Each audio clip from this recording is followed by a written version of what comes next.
बात करेंगे एस जयशंकर की जो डिलीवरी थी यूनाइटेड नेशंस के जनरल असेंबली में, उसके बारे में हम देखेंगे कि किस तरीके से जो है उन्होंने इंडिया को रिप्रेजेंट किया है और किन किन टॉपिक्स को उन्होंने जो है मेजरली टच किया, क्या मकसद रहा वहां पर इंडिया का जनरल असेंबली के सामने, किन किन टॉपिक्स को जो है वहां पर हम दुनिया के सामने लेके आ रहे हैं और हम एक उभरते भारत को किस तरीके से बता रहे हैं कि here we are and we are here to stay.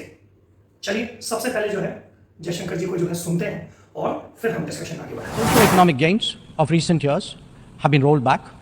Resources for sustainable development are severely challenged, and many countries really struggle to make ends meet. Navigating the future appears even more daunting today. At this juncture, it was with a sense of exceptional responsibility that India took up the presidency of the G20.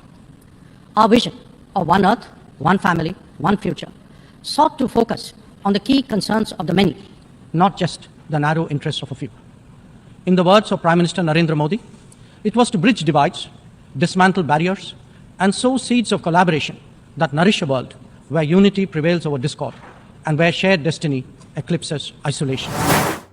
S Jaishankar जो हैं वो एक प्रखर वक्ता है, ये बात तो हमने देखा ही है। अभी जो आपने देखा उसमें क्लियरली वो इस बारे में बात कर रहे हैं कि किस तरीके से कोविड के बाद जो है बहुत ज्यादा प्रॉब्लम क्रिएट हो गई, बहुत सारे देशों में जो है खाना भी पूरा नहीं हो रहा था और ऐसे समय के बाद जो है इंडिया ने रिस्पॉन्सिबिलिटी उठाई G20 समिट करवाने का। इंडिया ने G20 में बहुत सारे ऐसे डिसीजंस जो है वर्ल्ड ऑर्डर ने लिए हैं पूरे, वो भी 100% कंसेंसस के साथ, जिससे जो है आगे दुनिया को फायदा होगा।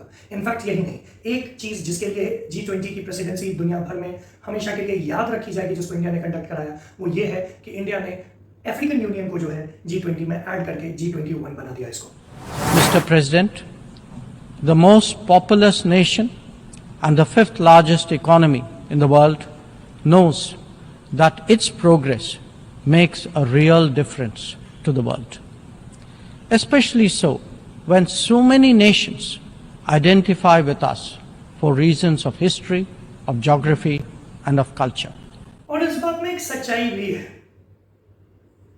जब भी भारत का कोई ऐसा काम हुआ है, कोई फायदा हुआ है, तो हमेशा हमने उन चीज़ों को जो है दुनिया के साथ साझा किया है। अगर हम कोविड की बात करें, हमने वैक्सीन बनाया, हमने वैक्सीन बनाया ही नहीं, वैक्सीन मैत्री के द्वारा जो है हमने कई देशों को मदद भी किया, बहुत सारे देशों को हमने वैक्सीन फ्री में दिया। और यही नहीं, अगर आप देखेंगे अभी रिसेंट टाइम्स में तो जो चंद्रयान 3 की लैंडिंग हुई थी, उसके बाद भी इंडिया ने अनाउंस किया कि जो भी फाइंडिंग्स होगी हम पूरे दुनिया के साथ शेयर करेंगे। कोई नहीं करता है ऐसा, ये बात आपको जानना पड़ेगा। इस बात को लेके अपने देश के प्रति आपको प्राउड होना पड़ेगा कि आप जिस देश में रहते हैं वो देश जो है, अगर वो विश्व गुरु बनने के सपने देख रहा है तो उसमें वो बात है, उसमें वो गुरु बनने वाली हर एक बात है, एक सुपर पावर बनने वाली हर एक बात है, जो कि एक एक्चुअल सुपर पावर में होनी चाहिए। छल या कपट से हम आगे नहीं जाना चाहते हैं। हमने जो अपनी मेहनत की है, जिसमें हम किसी बाहर के लोगों का साथ नहीं ले रहे हैं। अगर आप साथ आते हो वेल एंड गुड, अगर आप नहीं आते हो तब भी कोई बात नहीं है, चाहे वो फाइटर जेट्स जैसे कि तेजस बनाने से हो या खुद का रॉकेट चंद्रयान पे लैंड कराने तक का हो। ये सफर हम खुद ही पूरा कर रहे हैं, दूसरों से सीख जरूर रहे हैं, लेकिन हम उन सारे सफर को खुद ही पूरा कर रहे हैं। वो जंग इंडिया खुद ही लड़ रहा है और इसीलिए यही कॉन्फिडेंस जो है एस जयशंकर में दिखती है जब वो कोई भी इस तरीके का बयान देते हैं। ये नेक्स्ट वाला सुनते हैं। When a few nations set the agenda and expected others to fall in line are over. But for all the talk, it is still a few nations who shape the agenda and seek to define the norms. This cannot go on indefinitely, nor will it go unchallenged. And for a start, that means ensuring that rule makers do not subjugate rule takers. After all, rules will work only when they apply equally to all. The power of markets should not be utilized to steer food and energy from the needy to the wealthy. Nor must we countenance that political convenience determines responses to terrorism, extremism, and violence. Similarly, respect for territorial integrity and non-interference in internal affairs cannot be exercises in cherry picking. When reality departs from the rhetoric, we must have the courage to call it out. अगर आप rule based order को change करने की कोशिश करेंगे जो सबने मिलकर बनाई है, तो आपको चैलेंज किया जाएगा, आपको वर्ल्ड स्टेज पे चैलेंज किया जाएगा। बिकॉज अब हम झुकने वाले नहीं हैं, ये क्लियर शब्दों में जो है अभी एस जयशंकर ने कहा। वो मतलब ये जो कॉन्फिडेंस मैं देख पा रहा हूं उनके अंदर, ये एक्चुअली सीना चौड़ा कर देती है। और ये सीना चौड़ा करने वाली बात है भी। वो हाथ जोड़ने से नहीं काम होता है, आपके हाथ में लाठी होनी चाहिए। बेशक आप किसी को उस लाठी से मत मारो, लेकिन हाथ में लाठी होनी जरूरी है, डेटरेंस होना जरूरी है, जो आज इंडिया जो है उसी कॉन्फिडेंस के साथ वर्ल्ड स्टेज पर जो है दिखा पा रहा है। इसकी बहुत सालों से जरूरत थी, देर से ही सही लेकिन दुरुस्त आए हैं। इस चीज को जो है हमें साथ मिलकर अभी और भी ज्यादा स्ट्रॉन्ग करना पड़ेगा। हमें फील कराना पड़ेगा कि चीजें बुरी तरीके से, गलत तरीके से नहीं चल सकती है। आपको एक चीज मैं बताना चाहूंगा कि आज कनाडा एक टेररिस्ट के मरने पर जो है इतना जो है बखेड़ा खड़ा कर रहा है, इंडिया के साथ बैर मोल लेने के लिए वो तैयार हो गया है, जबकि यही कनाडा अमेरिका का पिछलग्गू बन के सीधे सीधे अपने बहुत सारे सैनिकों को इराक में, सीरिया में उतार के वहां पे आम नागरिकों को मरवा रहा था। वहां पर दूसरे देश की इंटीग्रिटी को वो हानि पहुंचा रहा था, और उस समय इन लोगों को चैलेंज करने वाला कोई नहीं था। और यही चीज जब अब पलट के उनके ऊपर आ रही है तो वो गले की हड्डी उनके लिए बन जा रही है। और यही चीज हमें और आपको समझना पड़ेगा। आप और हम कमजोर नहीं हैं। आप और हम अपनी बात को जितनी बेहतर तरीके से असर्ट करके सामने रखेंगे, उतनी बेहतर तरीके से दुनिया सुनेगी। दुनिया सुनेगी ही नहीं, दुनिया को सुनना ही पड़ेगा।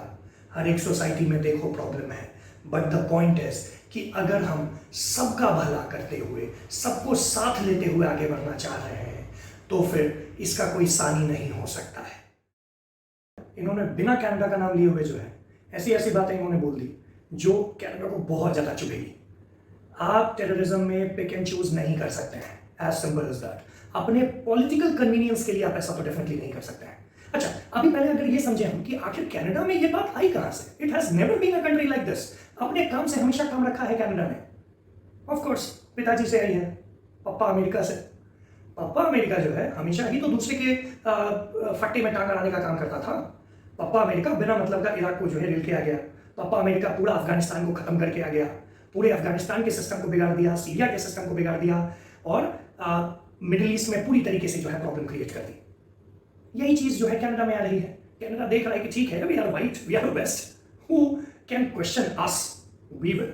उन्होंने एकदम सही कहा। इन्होंने बिना बात करने के तरीके में और एक्शंस में फर्क आता है, तो काफी हिम्मत चाहिए उस चीज को कॉल आउट करने के लिए। और अगर कोई और कॉल आउट नहीं करेगा तो हम करेंगे। कनाडा ने ये गलती पहले भी की है, आप क्लियरली देख सकते हैं। आपको याद होगा Kanishka Bombay, air India flight number 182, 250 से ऊपर लोग उसमें मारे गए। 300-350 लोग उसमें मारे गए, जिसमें 250 से ऊपर कैनेडियन नागरिक थे। भारतीय मूल के ही सही, लेकिन कैनेडियन नागरिक थे। उसके बाद भी कनाडा नहीं सीख रहा है। This is what west always does. अपनी पहली गलती से, दूसरी गलती से भी नहीं सीखते हैं ये लोग। And this is what we will have to understand कि वर्ल्ड ऑर्डर को मल्टीपोलर बनाना ही पड़ेगा। और जो पहले डुअल ऑर्डर था, एक तरफ यूएसएसआर और दूसरी तरफ यूएसए, फिर जो बीच में कोल्ड वॉर के बाद सिंगल ऑर्डर हो गया, यूनिपोलर वर्ल्ड हो गया, जिसमें सिर्फ और सिर्फ यूएसए अपनी मनमानियां करने लग गया, उस चीज को खत्म करना पड़ेगा। Of course China is also countering it, लेकिन फिर चाइना गंदे काम और गलत काम करता है। बिना कनाडा का नाम लिए हुए जो है ऐसी ऐसी बातें इन्होंने बोल दी जो कनाडा को बहुत ज्यादा चुभेगी। आप टेररिज्म में पिक एंड चूज नहीं कर सकते हैं, एज सिंपल एज दैट। अपने पॉलिटिकल कन्वीनियंस के लिए आप ऐसा तो डेफिनेटली नहीं कर सकते हैं। अच्छा, अभी पहले अगर ये समझे हम कि आखिर कनाडा में ये बात आई कहां से। It has never been a country like this. अपने काम से हमेशा काम रखा है कनाडा ने। ऑफ कोर्स पिताजी से आई है, पापा अमेरिका से। पापा अमेरिका जो है हमेशा ही तो दूसरे के फट्टे में टांग अड़ाने का काम करता था। पापा अमेरिका बिना मतलब का इराक को जो है रिल के आ गया। पापा अमेरिका पूरा अफगानिस्तान को खत्म करके आ गया, पूरे अफगानिस्तान के सिस्टम को बिगाड़ दिया, सीरिया के सिस्टम को बिगाड़ दिया, और मिडिल ईस्ट में पूरी तरीके से जो है प्रॉब्लम क्रिएट कर दी। यही चीज जो है कनाडा में आ रही है। कनाडा देख रहा है कि ठीक है, we are white, we are the best, who can question us, we will. उन्होंने एकदम सही कहा कि अगर वहां पर जो है बात करने के तरीके में और एक्शंस में फर्क आता है, तो काफी हिम्मत चाहिए उस चीज को कॉल आउट करने के लिए। और अगर कोई और कॉल आउट नहीं करेगा तो हम करेंगे। कनाडा ने ये गलती पहले भी की है, आप क्लियरली देख सकते हैं। आपको याद होगा Kanishka Bombay, air India flight number 182, 250 से ऊपर लोग उसमें मारे गए, 300-350 लोग उसमें मारे गए, जिसमें 250 से ऊपर कैनेडियन नागरिक थे। भारतीय मूल के ही सही, लेकिन कैनेडियन नागरिक थे। उसके बाद भी कनाडा नहीं सीख रहा है। This is what west always does. अपनी पहली गलती से दूसरी गलती से भी नहीं सीखते हैं ये लोग। And this is what we will have to understand कि वर्ल्ड ऑर्डर को मल्टीपोलर बनाना ही पड़ेगा। और जो पहले डुअल ऑर्डर था, एक तरफ यूएसएसआर और दूसरी तरफ यूएसए, फिर जो बीच में कोल्ड वॉर के बाद सिंगल ऑर्डर हो गया, यूनिपोलर वर्ल्ड हो गया, जिसमें सिर्फ और सिर्फ यूएसए अपनी मनमानियां करने लग गया, उस चीज को खत्म करना पड़ेगा। Of course China is also countering it, लेकिन फिर चाइना गंदे काम और गलत काम करता है। चाइना टेप ट्रैप में लोगों को फंसाता है। एक सही लीडर की जरूरत है दुनिया को, जो सबका ध्यान भी रखे, सबसे प्यार भी करे, सबको साथ में लेके आगे बढ़े, और वो हमारे देश से बेटर और कोई नहीं हो सकता है। धन्यवाद।